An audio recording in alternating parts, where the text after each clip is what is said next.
Good afternoon. Thanks for joining us across the fence. I'm Fran Stoddard. Thousands of Vermonters serve as a caregiver to a family member. Exact numbers of family caregivers are not really known, but surveys show that Alzheimer's disease and some other form of dementia is the main health condition that requires caregiving. Changes, curveballs, and crises are all a part of caregiving. But what happens when something happens to the family caregiver? Experts at the University of Vermont Center on Aging say home caregivers need a plan B. So today I'm speaking with Jeanne Hutchins. She is the executive director at the UVM Center. Jeanne, good afternoon, and thank you so much for being with us. Hi, Fran. It's great to be back. Thank you. So when it comes to caregiving, what is Plan B? So Plan B is a kind of what if. We often hear from caregivers that what keeps them awake at night is they think about, what if something happens to me? Who's going to care for the person I'm caring for? How are we going to do that? So creating a Plan B helps people get rid of that stress and have a plan in place. Right. And so what's the best place to start? So I'd like to offer some tips and examples. And the best place to start is designating the people who are going to be part of your Plan B, somebody that you can have on call. Could be friends, it could be neighbors, could be family members, but just figuring out who you're going to call if something happens, and make sure everybody knows what your Plan B is, so everybody's on the same page. And really make sure that whoever is your designated people, that they have access to the house, that they either have a key to the house, know where to find a key, have the code, and also that they have the phone numbers of family members and of you.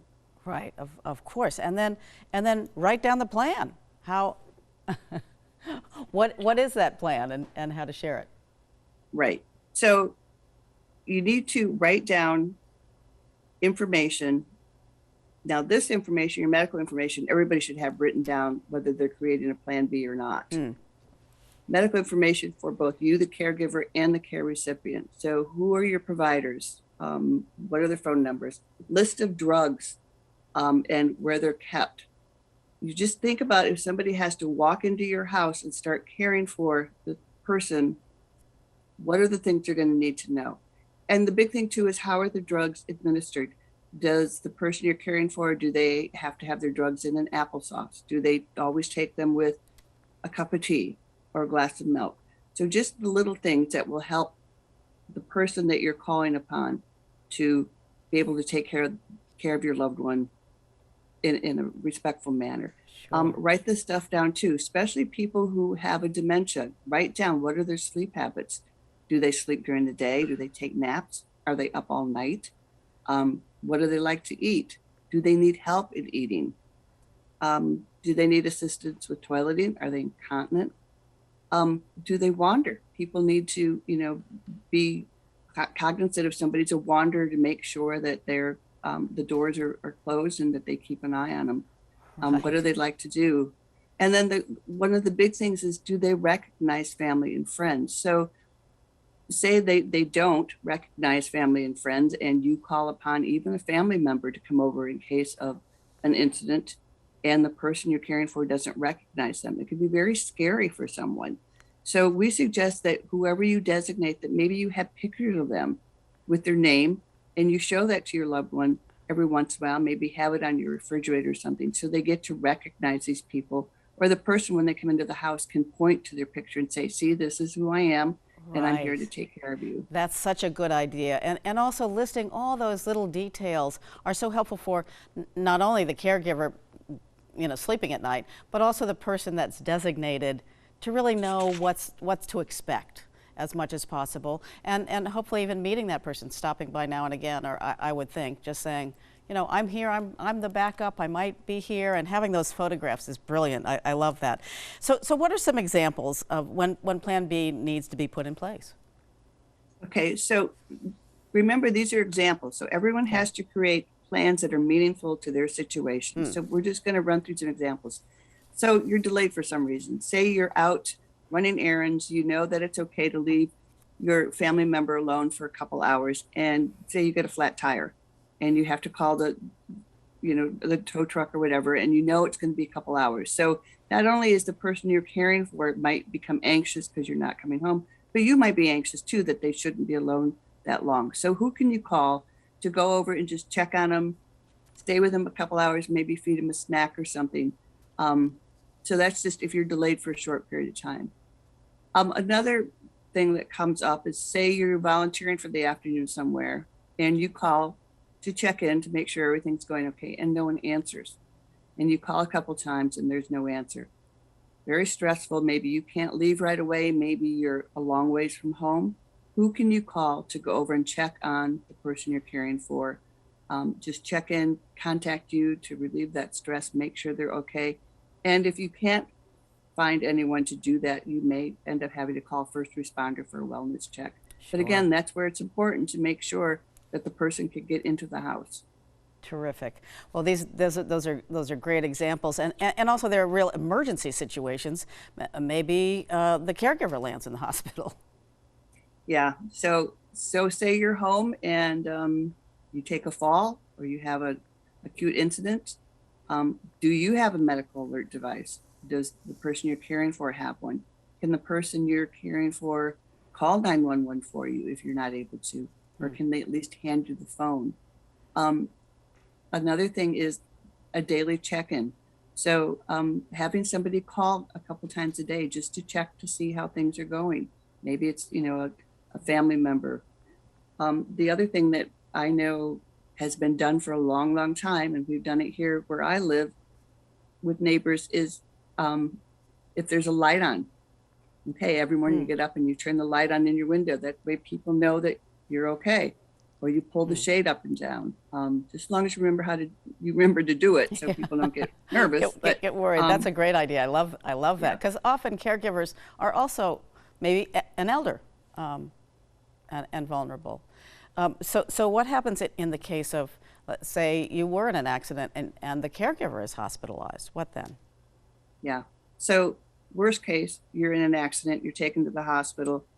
If you are able to, the first thing you should do is you should advise the medical staff that you are a caregiver and you need to contact someone to go and take care of your family member.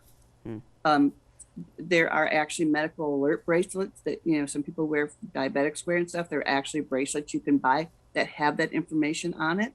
You could write a piece of paper and a card, put it in your wallet.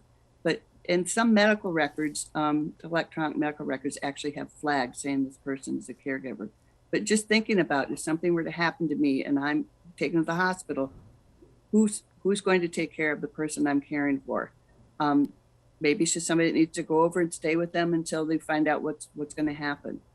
So yeah, it's something you really need to think about. Worst case. Right, and figure out how long you might be in there, and if it's multiple days, what are you going to do? Just moving along, I want to make sure we get to some other things. So what other things do you recommend for family caregivers that they should be planning for? What are some absolutely, these should be in place? So say you're hospitalized for 5 or 6 days and you end up going into long-term care for rehab. So that's a whole other planning. You need to have somebody in place 24/7. And is that going to be a family member? Is that going to be a friend? There are professional agencies, around that you can call ahead of time and have a conversation that, okay, if something happens to me, we're going to call you and you're going to help take care of my loved one, maybe until a family member gets there from out of town. You can have that all set up ahead of time.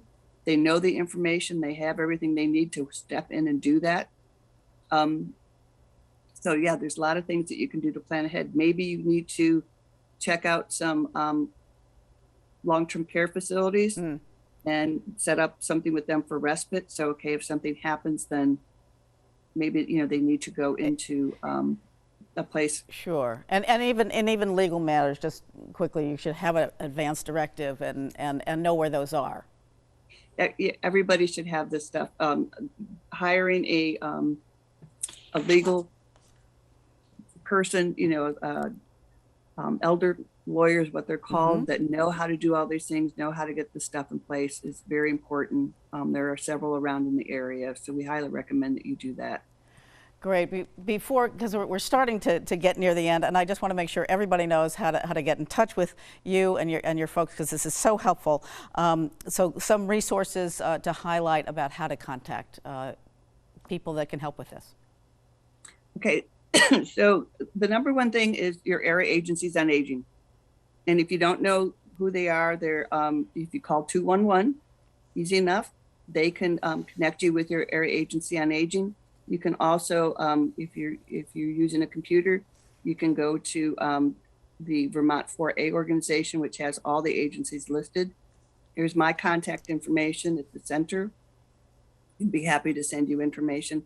And also when it comes to the end of life and making the end of life plans, Vermont Ethics Network. So it's vermontethicsnetwork.org. Or again, you can call 211 and they can give you the information. But they have great tools for planning end-of-life care that I highly recommend, advanced care planning, that you take a look at. Great. Yeah, that's a very hard conversation to have, but it is important to have these conversations so everybody kind of feels comfortable and knows what people want. That end-of-life care conversation is important. Yes. You ask any emergency room employee and they will tell you that you can have all the forms in the world filled out, but what's important when it comes to an acute incident like that, the most important thing is that I had a conversation with mom. I know this is what she wants. This is what we need to do. Wonderful. And Jeanne, thank you so much for really thinking about the caregiver. This is so important that the caregiver also has their backup and plan B. Jeanne Hutchins, thank you so much for being with us today. Thank you. And thank you for joining us across the fence. I'm Fran Stoddard. Stay well.